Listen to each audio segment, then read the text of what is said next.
name is Captain Hemnath from Hemnath University. I belong to Nautical Science Department. So today's topic we are going to dive into ocean waves. Property of the ocean wave. What causes the waves? So waves are basically caused by the wind blowing over the water surface, and that is causing the ocean waves.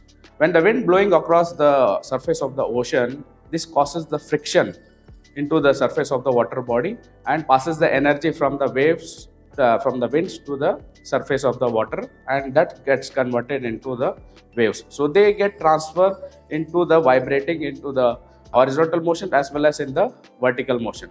So to need a height of the waves, basically there are three properties that are required. So wind strength, wind duration, and fetch.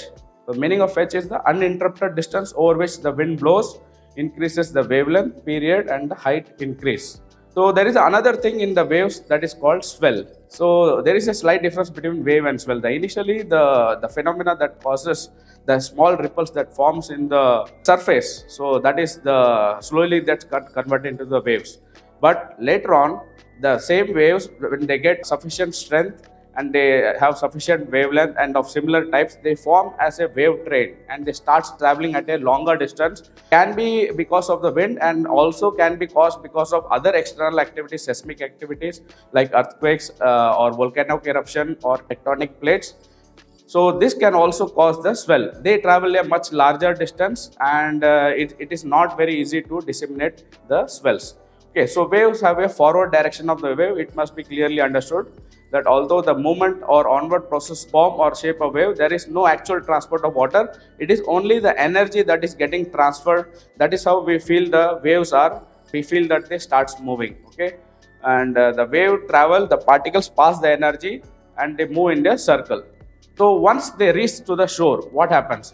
The wave starts breaking. So that is called, we call it as surfing or wave breaking.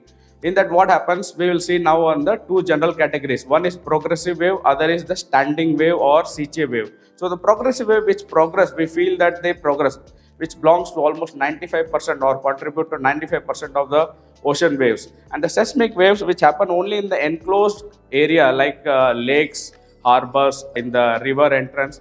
So they are called standing waves or siche waves, which contribute to very small percentage, 3 to 5% only. They don't move actually, they remain in the same place. It is same like in your cup of coffee or in the swimming pool. They go, travel, they hit the surface and then they come back. So these are the standing waves. When we see this anatomy of the waves, so wave height, so this is from the trough to crest, highest point of the trough to highest point of crest, that is wave height. Wavelength, between the distance between two successive crest, that is wavelength. Wave period is the time interval between the successive crest at the same stationary point. And the wave propagation, that is the direction. So in the different kinds of waves, here there are three different kinds of waves. Longitudinal wave, that is called P wave or primary waves. Transverse waves we can call as S waves, or interference wave, that is called L waves. So what is P waves? So P waves are the waves which when they vibrate and they transfer the energy, they are in the same direction of the wave propagation. Then we call it as a longitudinal wave or P waves. The second type is the S waves or secondary waves, transverse waves we call them also, where the energy or the particle they vibrate, they transfer the energy is perpendicular to the direction of the wave propagation. So there we call it as a transverse wave or a S wave. The third type is called interface wave, or we can also call it as internal waves, where the waves they vibrate between the layers of different density. Okay, so we know that the waters they are into different densities. So the lower density will remain on top, higher density will sink down to bottom. So they travel between these waves. So it is not easily observed to the normal navigator or visitor when they are traveling, but it happens well below, and it is of more concern to the oil rigs or to the submarines which are travel below the ocean level. Now, when we see this wave autonomy, so wave crest, it is the highest point of the wave above the water level. Wave trough, this is the lowest point of the wave below the water level. Wavelength is the horizontal distance separating two wave crest or two wave trough. Wave height, the vertical distance between the crest and trough. Amplitude is the half of the wave height. Also, we can divide the waves into as per the depth. Okay, so deep water waves, we can, as per the definition, we can say that when the depth available in that place is more than the half of the wavelength, that is L by 2. If I say D is the depth of the water, L is the wavelength, then if the depth of the water is more than or equal to L by 2, then it is called deep water wave. Shallow water wave. So shallow water wave means the depth available is equal to or less than the 1 by 20 times the wavelength. So then it is called shallow water. So what is in between, then we call it as a intermediate wave, or that is between the 1 by 2 to 1 by 20 of the wavelength, then we call it as a intermediate depth of the wave.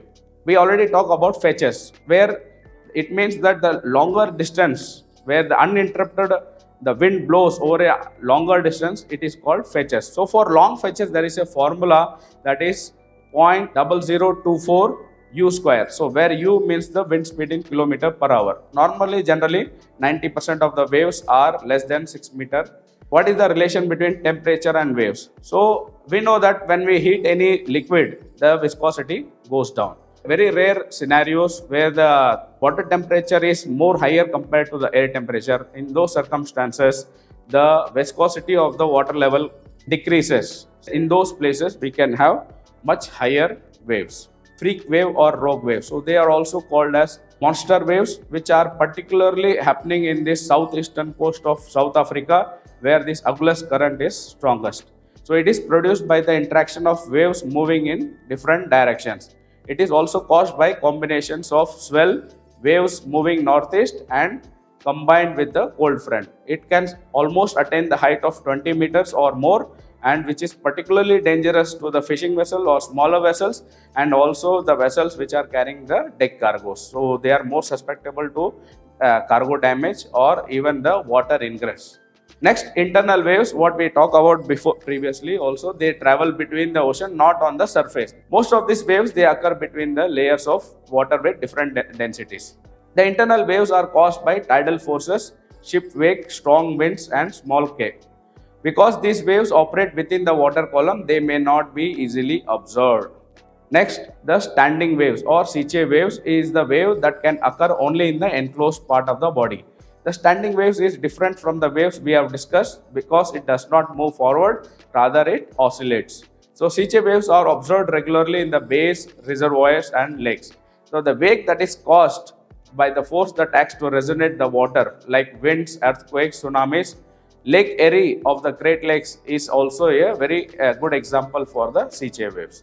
Behavior of the waves in the deep water and in the shallow water. So they act differently in the deep water and shallow water. Already we know the definition of deep water, where the depth is more than half of the wavelength. So in those places, the most of the wind waves that are formed, they are in open ocean as prevailing winds or storms blow over an area.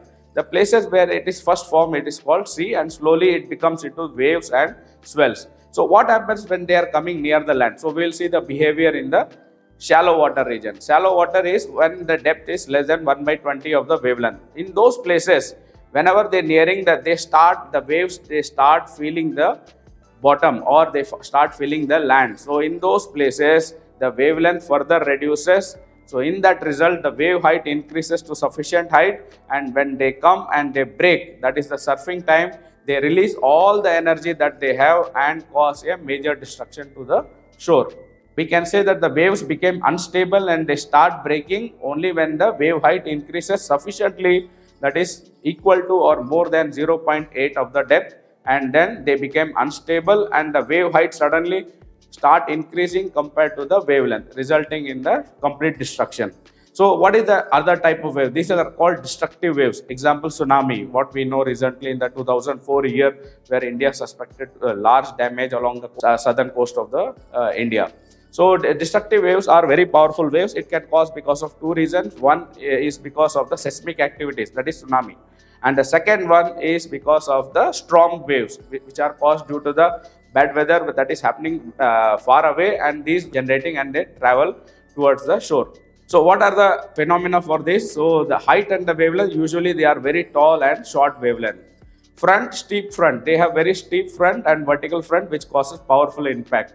Strong backwash, so water flows back is much stronger than the swash. It means the amount of the water that they return back, that is more stronger compared to how the water comes back to the land.